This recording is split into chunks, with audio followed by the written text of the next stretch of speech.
কিরে বল্টু, তুই কি জানোস না সিগারেট খেলে মানুষের আয়ু কমে? তবুও তুই সিগারেট খাস কেন? স্যার আপনার এইসব কথা কে বলছে? একটা বিজ্ঞানী আমারে বলছে যে একটা সিগারেট খেলে মানুষের 10 দিন আয়ু কমে যায়। স্যার আমি যে পরিমাণে সিগারেট খাই এই অনুযায়ী তো আমার আরো 20 বছর আগে মরে যাওয়ার কথা।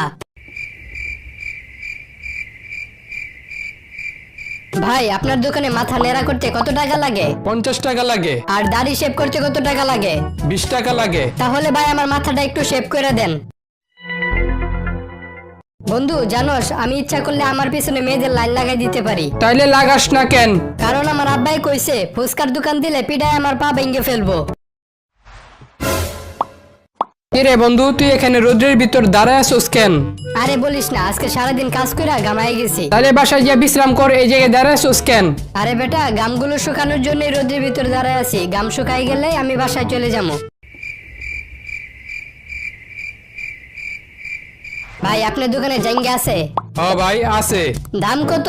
500 টাকা। এত দাম কে ভাই? এটার কাপড়ের মান খুবই ভালো, তাই এটার দাম একটু বেশি। আচ্ছা কাপড়টা কিরকম শক্ত হতে পারে এটার একটা উদাহরণ দেন তো। এই মনে করেন আপনি যদি 5 তলা ছাদের উপর থেকে লাফ দেন তাহলে আপনার বিচিমিচি ঠিকই ফাইটা যাব, কিন্তু জাইঙ্গার কিছু হইব না। বল্টু বলতো, আমরা শীতকালে কখন ঘুম থেকে উঠি? স্যার যখন আমরা কোনো মতে আমাদের প্রস্রাব পায়খানা আটকে রাখতে পারি না তখনই আমরা বাধ্য হয়ে ঘুম থেকে উঠি। আপনি কি ইংরেজি বলতে পারেন? না স্যার। তাহলে তো আপনার এই চাকরিটা হবে না। কি বলেন, একটা সামান্য দারোয়ানের চাকরি করতে হলে ইংরেজি জানতে হবে? হ্যাঁ জানতে হবে। কেন চোর কি আমেরিকা থেকে আইবো নাকি?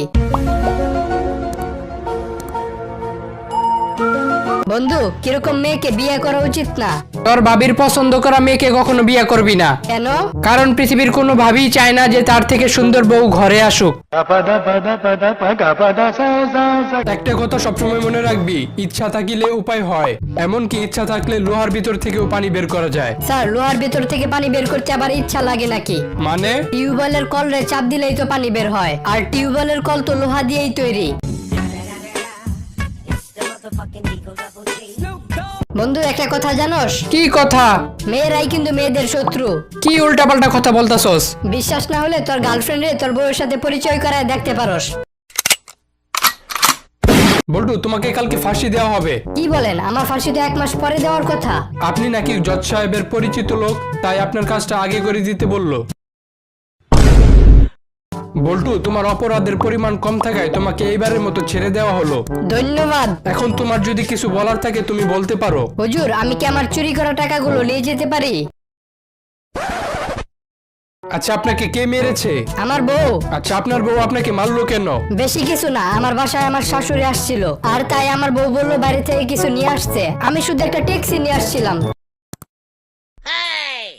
এই বল্টু, তোমার আদালতে আসতে এত দেরি হলো কেন? তোমার জন্য আদালতের অনেক মূল্যবান সময় নষ্ট হয়েছে। হুজুর আমারে মাফ করবেন, রাস্তার মধ্যে একটা লোকের 1000 টাকার নোট হারাই গেছিল তো তাই আসতে একটু দেরি হইলো। ও আচ্ছা, টাকাটা খুঁজতে তুমি ওই লোকটাকে সাহায্য করতেছিলা? আরে না না, ওনার টাকাটা তো আমার পায়ের নিচে আসিল, তাই যতক্ষণ উনি টাকাটা খুঁজতেছিল ততক্ষণ ওনার সামনে থেকে আমি আসতে পারি নাই। Order order. ও আচ্ছা খাবারের অর্ডার দিতেছেন, তাহলে আমার জন্য একটা বার্গার, একটা পিৎজা, একটা কোকা কোলা, আবার 2টা বার্গার আর একটা সসের বোতল আনতে বললেন। বল্টু, তোমাকে কালকে ভোর সকাল 4টা বাজে ফাঁসি দেওয়া হবে। কি বলেন? এটা তো সম্ভব না। কেন? কারণ আমি তো সকাল 9টার আগে ঘুম থেকেই উঠি না। বল্টু, তোমার লজ্জা করে না? কেন হুজুর? এই নিয়ে তুমি 3বার আদালতে আসলা। তো কি হয়েছে? আমি তো মাত্র 3বার আসছি, আপনি তো প্রতিদিনই আসেন। আচ্ছা, তোমার অপরাধ কি? হুজুর আমি জেল থেকে পালিয়েছিলাম। তুমি কেন জেল থেকে পালিয়েছিলে? জেলের খাবার অনেক শক্ত হয়, খাওয়া যায় না, তাই আমি পালিয়েছিলাম। তা তুমি তালা ভেঙেছিলে কি দিয়ে? সকালের নাস্তার রুটি দিয়ে। বল্টু, তোমাকে এইবারের মতো মাফ করে দিলাম। ধন্যবাদ হুজুর। তবে একটা কথা সবসময় মনে রাখবা, চোর বাটপারের সাথে কখনো কথা বলবা না। আচ্ছা হুজুর, আপনার সাথে আর কখনো কথা বলবো না। তোমার দাড়ি হয় না বলে তুমি জিদ করে তোমার দাড়িওয়ালা বন্ধুকে মেরে ফেললা। তুমি তো দেখি একটা পাগল। হুজুর পাগলের তো বিচার হয় না, তাহলে আমাকে ছেড়ে দেন। বন্ধু আমার 1000 টাকা দে তো। এই নে। তুই আজকে আমার অনেক বড় উপকার করলি, এই উপকারের কথা আমি কোনোদিন বলতে পারবো না। তোর এই ঋণ আমি কখনো শোধ করতে পারবো না। কিরে, 1 মাস তো হয়ে গেল, তুই তো আমার টাকাটা দিলি না। আমি তো টাকা নেওয়ার সময় বলছিলাম তোর এই ঋণ আমি কখনো শোধ করতে পারবো না। বল্টু, তুই কি বলতে পারবি সরকার মেয়েদেরকে স্কুলে পড়ানোর জন্য এত সুযোগ সুবিধা দেয়, কিন্তু ছেলেদেরকে এত সুযোগ সুবিধা দেয় না কেন?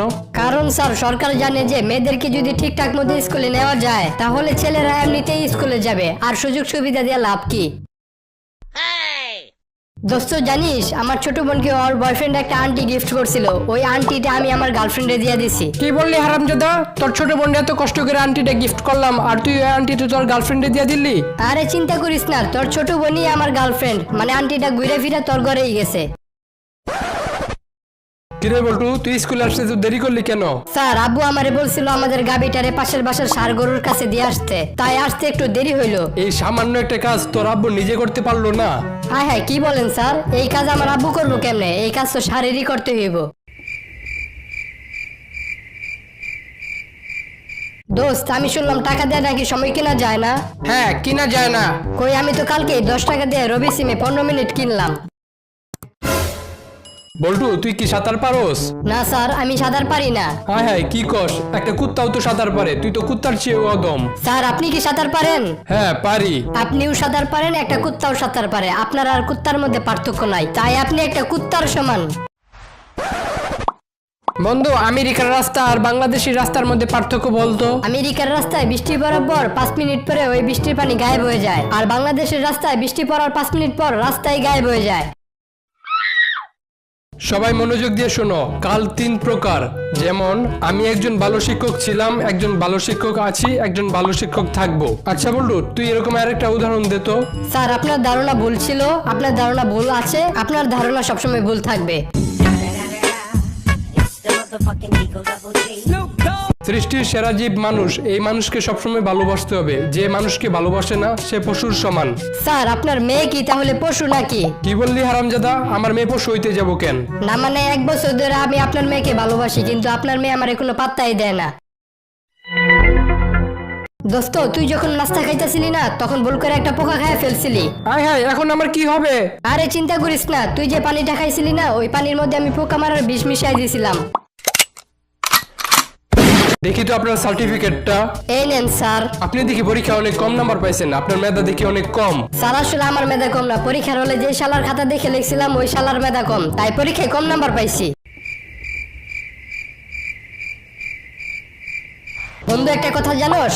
কি কথা? বাংলাদেশি পোলাপান কিছু জানুক আর না জানুক, চুলের হিন্দি শব্দটা ঠিকই জানে। কিরে বল্টু, তুই এত বড় ছেলে হয়ে একটা ছোট ছেলেকে মারলি কেন? তুই এই বয়সে এরকম বেয়াদব হয়েছিস, বড় হয়ে কি হবি? এই তো স্যার, আমি বড় হয়ে আপনার মতো স্কুল শিক্ষক হমু আর পোলাপান্ডি ইচ্ছা মতো পিডামু। দোস্ত জানোস, আজকে মসজিদ থেকে আমার জুতাগুলা চুরি হয়ে গেছে। এরকম খারাপ একটা কাজ কে করতে পারে তোর মনে হয়? এটা তো জানি না, কিন্তু যার জুতা সে আয়সা মনে হয় নিয়ে গেছে। কিরে বন্ধু, আমি শুনলাম তুই নাকি চীন দেশে গিয়েছিলি। হ্যাঁ গিয়েছিলাম। তা কেন গিয়েছিলি? আরে কইস না, কিছুদিন আগে হাসপাতালে লেগেছিলাম, আর ওই হাসপাতালে একটা চাইনা লোকের সাথে দেখা হয়েছিল। ওই লোকটা আমাকে বললো চাংয়াং চুং চিকাচুং, আর এটা বলার কিছুক্ষণ পরেই ও মারা গেল। এই কথাটার মানে কি এটা বোঝার জন্যই আমি চীন দেশে গেছিলাম। তুই চীন দেশ থেকে কি জানি আসলি? উনি যেই কথাটা আমারে বলছিল ওই কথাটার মানে হইলো হারামজাদা আমার অক্সিজেনের পাইপের উপর থেকে পাশ হরা, আমার দম বন্ধ হয়ে যাইতেছে। কিরে বল্টু, কালকে তোর আমি দেখলাম মাটি ঘুরে কি জানি করতেছিলি, তা কি করতেছিলি সেখানে? আরে কইস না, আমার আব্বাই কইলো আমি নাকি তার মান সম্মান মাটিতে মিশাই দিছি, তাই মাটিতে মান সম্মান খুঁজতেছিলাম।